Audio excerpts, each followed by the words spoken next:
Triad, what is the deal? It is your boy Bugatti, the celebrity host. We are back with another episode of Pink Talk Podcast, and we are our first official interview in our new studio. So big shout out to Faye on that. She been working hard. You know, I tried to come deliver some of my manpower. I was denied a little bit, but she told me she had it. You know, and everything is coming along very great. But we're excited to have this gentleman here in the building today. He goes by the name of Jon, and he's giving back to the community in a unique way. You know, he's the founder and director of Fuzzy Friends Pet Food Pantry. Is that correct? Yes, sir. Okay, and I have a question. You know, something like that's an interesting way to give back. You know, usually pets are an asset to the family. You know, what made you come up with that idea? Well, I started it back. Well, first of all, I started the pantry in 2016. Originally, we started at a church called St. Anne's Episcopal. Okay. Is that here in Winston? Yeah, that's in Winston. But we are no longer with them. We are partnered with a rescue called Forever Friends of NC. Okay. We've been going strong for technically, as far as the pantry, about 5 years. Okay. But we started as a committee called Fuzzy Friends at the church in 2008. Okay. And as far as that idea, you know, what made you sit down and say we want to give back to these pets as much as we can? Well, I started off by volunteering and working at the animal shelter, and I saw there's a need in our community for pet food because people usually surrender their animals because they couldn't afford to feed them. Okay. And it was either their food or shots, or the yearly shots that they get. Okay.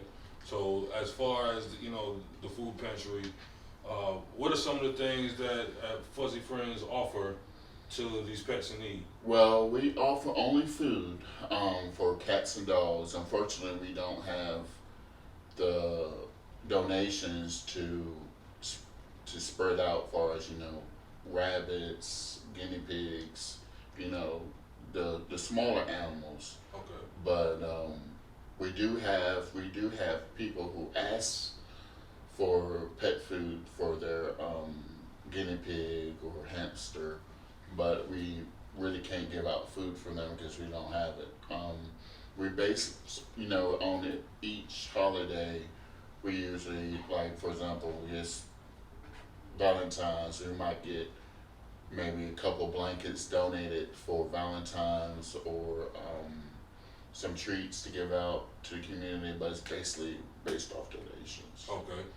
And as far as the pets go, what are some of the qualifications that you have to meet to qualify for Fuzzy Friends? Well, yes, you will have to be low income, or a veteran, or retired senior citizen, I think it's over the age of 70 plus. Okay. All right. That's pretty interesting. But we are temporarily helping COVID victims too. Okay. So. All right, and I was definitely going to ask you, get into the pandemic, Yeah. Because you guys have been going prior to the pandemic. Mm-hmm. With the pandemic taking place and going on, we was pretty much in a lockdown Mm-hmm. for over a year. Mm-hmm. How did that affect Fuzzy Friends? Well, it affected us as far as donations, and affected us on our space to store the donations. We are currently are using a facility called Buns through Forever Friends of NC, but because of the expectations and the need in our community, we could always use donations. Okay. And if somebody wanted to donate some food to the pantry, how could they get in contact with you? You can either reach out us on our website or Facebook page, or you can also give us a call on our cell phone. Okay. And plug in that number so that people, if they're interested, they can get in Yes, contact with you. it's 336-692-6207. All right, y'all got that number. So if you want to donate something, or if you might even if you're in need, your pets might be in need, you contact John and his crew over there at Fuzzy Friends, and they'll definitely get the ball rolling. You know, going back to the pandemic. As far as everything, you guys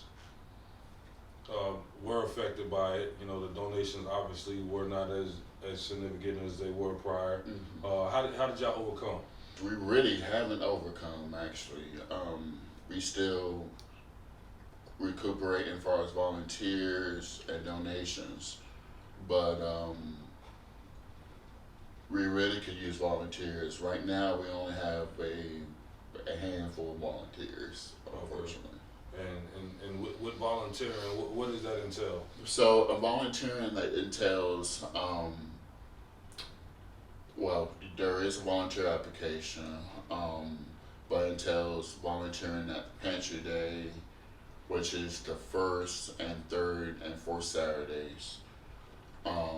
Basically, it's just giving out dog and cat food. So. Okay. And with that volunteering, does that entail, like, do you guys ever get hands-on with any of these pets? No, we do not. Because unless they bring their pet. Okay. Sometimes we have on the holidays we have photo shots with Santa, which is I dress up as Santa every year for the dogs and cats, and I hold their animal and take pictures with them. Okay. Oh, that's pretty cool. That's pretty cool. And somebody like me, I couldn't do that. I'm terrified of pets. Oh, okay. Yeah. Now, as far as you doing that, are you a pet lover? Yes, I love pets, cats and dogs, and I don't discriminate. Okay. All right. And how many do you have? I only have one. A dog. A dog? What Yeah. kind of dog you got? It's a corgi. I have no idea what that is. It's basically a Queen Elizabeth dog. No, I still don't have. I'm not a big pet person, like I said. Yeah. Like when I had pets, I had like reptiles. Oh, okay. I had a couple snakes, lizards, Yeah. things like that, fish. But nothing anything that you gotta take care of like a kid. I pass that on to somebody else. Yeah. But yeah, as far as everything, you say you guys are in a high demand of need for pet food. You haven't overcome the pandemic. What are some of the items, that people that want to send donations, that you guys are really in need of? Well, part of our mission is to end animal hunger one meal at a time for low income individuals and pet owners.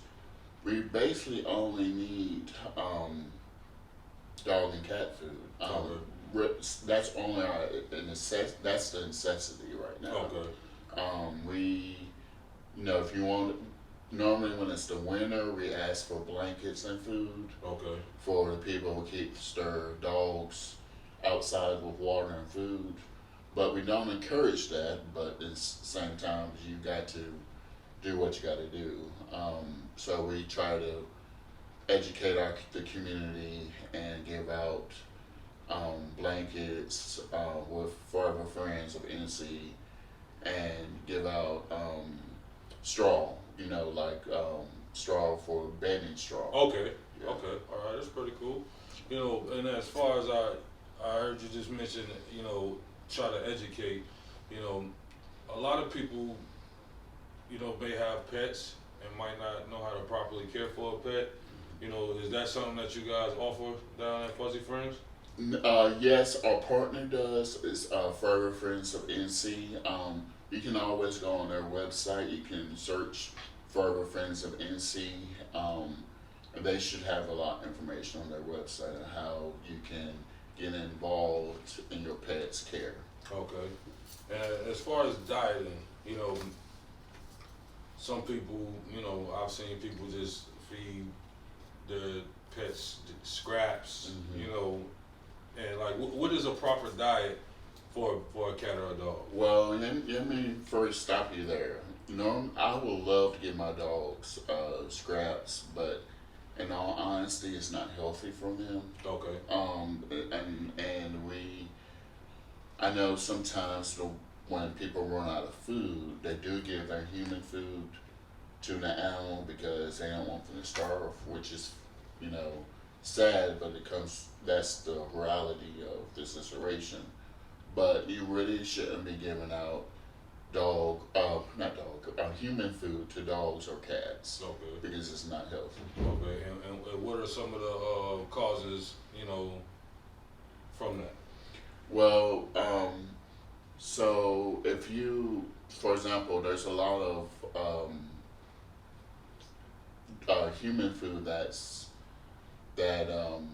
dogs and cats are allergic to. Okay. I would suggest you just talk to your vet about that. Okay. Because I'm not a vet, so I can't really tell you what they are allergic to. But Okay. there's a lot of foods that dogs are allergic to. Okay. And just like us as humans, we get diabetes, high blood pressure, cholesterol issues. Can those things come about? Yeah. Yes, it can.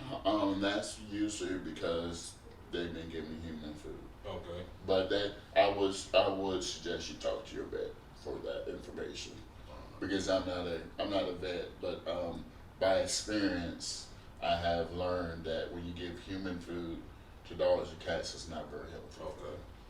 And with you being a pet lover, and as well as running a food pantry for pets, let's say you looked at Joe Schmoe walking down the street, he's walking his dog, do you have a way of just looking at a animal and knowing like, hey, this animal's hungry, this animal's not eating like he should be? Yes, it's so I use this as an example. We have, I used to have a feral colony that we fed as far as the pet food pantry goes. Okay. When we was back at the church, and I fed them morning and night on a daily basis, and it got to the point where they got to on their schedule where they knew I was coming. Okay. So the answer to your question is yes. Okay. All right. And what you're doing is a great thing for the community. It's very unique at that. I don't know if there's any other state that's even, anybody else that's even doing what you're doing, but I definitely commend you on that. As far as Fuzzy Friends, how would you like for your food pantry for these pets to evolve? Well, my main goal is for one, to find a place for my volunteers to work in, because currently we don't have a space. We do have storage, but we don't have space for volunteers, and that's one thing we are looking at for is packaging dog food, because we don't always, when we get big bags of dog food, we don't typically give the whole bag out, because it's supposed to be assistance only. That's the original way it started, because people have other resources they reach out to order to get food, Okay. dog food. So more so, you just more space for volunteer work to Yeah. go on. All right. Yeah. So as far as community events, does Fuzzy Friends ever do any like pet meet and greets? Little doggy parties and things like that. Yeah. We have an event coming up on August 25th. 25th is actually private day, because it's to recognize our clients' dogs, but the 26th is public. August 26th from 7 No, it's 6 to 8. It's the day for August 26th, and you can check our website Okay. um, or our Facebook page for the more information Okay. or location, everything. All right. And before we get out of here, I do have a question. I was thinking about this one on the way over here. When I was looking at some of your information. You get people that have multiple pets. Pets are just like children. Mm-hmm. And with it being assistance based, Mm-hmm. let's say you have a client that came in with one pet, and they came with one assistant, Mm-hmm. well, for assistance for one pet. Mm-hmm. Then they come back again. Now they got 3, 4, Animals. animals. Have you ever had anyone like that? And you just had to what? Yeah, you got to slow down on the pets. Yes. Well, we don't judge people on that, but we do help them as far as that goes. But we do tell them to, if they want to have pets, multiple pets, then they can come for us assistance every so often, and that's Okay. all. That's once a month. Okay. So on general, how often can they bring their pets? So they can come and get pet food once a month. Like say for example, if they came in August, just say our last pantry was August 1st. They came to the pantry that day. The next time they can come is in September. Okay. September September 1st Okay. of 2021. Okay. So it's once a month. We try to do that because we want to get, for one, we don't have that kind of donations to give out more on a daily basis, Okay. but we try to give back to the community, but we want them to find other resources to help their animals, since it is assistance only. And that's originally why it was started. So Okay. So as far as running everything, how many other partners that are behind the scene with you, taking well, this journey? we have it's Forever Friends of NC, and then we have some other donors who donates to us. One of our biggest donors is called Diskers for Whiskers. They Okay. only give dog and cat food to people like us, Okay. to give out to the community. And then the other place is Pet Supplies Plus, and off of Renota Road. And we have one other donor that just started donating to us, and that's Lowe's. Lowe's Foods. Lowe's Food. Shout out to Lowe's Yeah. Food. Shout out to all of the donors that's helping to keep this going for the community. Again, plug in how the people can get in contact with Fuzzy Friends if they want to donate or if they need assistance. So they can do Facebook. They can search Fuzzy Friends Pet Food Pantry, or they can call us 336-692-6207. All right, you heard how you can get in contact with Jon, the founder and director of Fuzzy Friends Pet Food Pantry right here in Winston-Salem. Is that correct? Yes, sir. All right, and we definitely appreciate you stopping by. You're doing a great thing for the community, giving back, in a unique way. You could have chose anything else, but you chose to look out for the pets. And we definitely appreciate you serving the community here in Winston-Salem. So, it's been a great experience. We learned a lot today. There are pets in need. If you want to donate something, holla at Jon. He dropped the how you can get in contact, the Facebook as well as the phone number, or even if you need assistance. So y'all make sure y'all follow us here at Pink Talk _podcast. Follow myself, B_Bugatti, the host. And we can't forget to follow Miss Faye at Miss Faye _Pink Talk. Till the next episode, we out.